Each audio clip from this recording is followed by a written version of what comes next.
Le message est on ne peut plus clair. Les morgues font mieux que les établissements de santé. Cela fait plus de 3 semaines que les médecins kényans sont en grève. Un mouvement national qui a démarré à la mi-mars à l'initiative du syndicat des médecins, pharmaciens et dentistes du Kenya, soit plus de 7000 adhérents. Le 22 mars, ils étaient déjà des centaines à manifester dans les rues de Nairobi. Le ministère de la Santé a démontré qu'il n'a pas nos intérêts à l'esprit.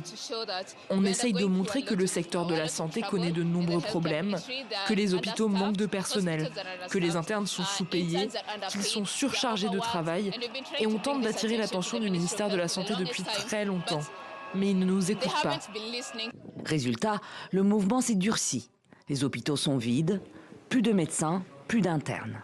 À Homa Bay, dans l'est du pays, cette jeune femme souffre d'un problème cardiaque, mais elle ne sera pas reçue au grand désespoir de sa mère.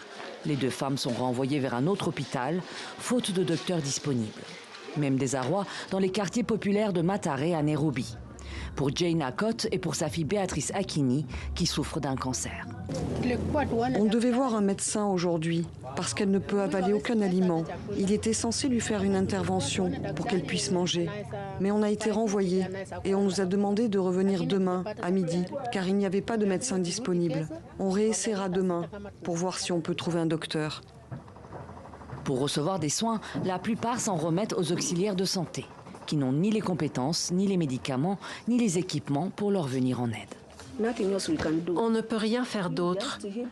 Vous êtes juste obligé de bien vous porter en attendant que les médecins reprennent leur travail, ou bien vous allez mourir. Qu'est-ce qu'on peut faire? Rien d'autre à part réconforter les patients. Les médecins kényans avaient déjà cessé le travail en 2017. À l'époque, une grève d'une centaine de jours avait eu pour conséquence la mort de dizaines de personnes à travers le pays.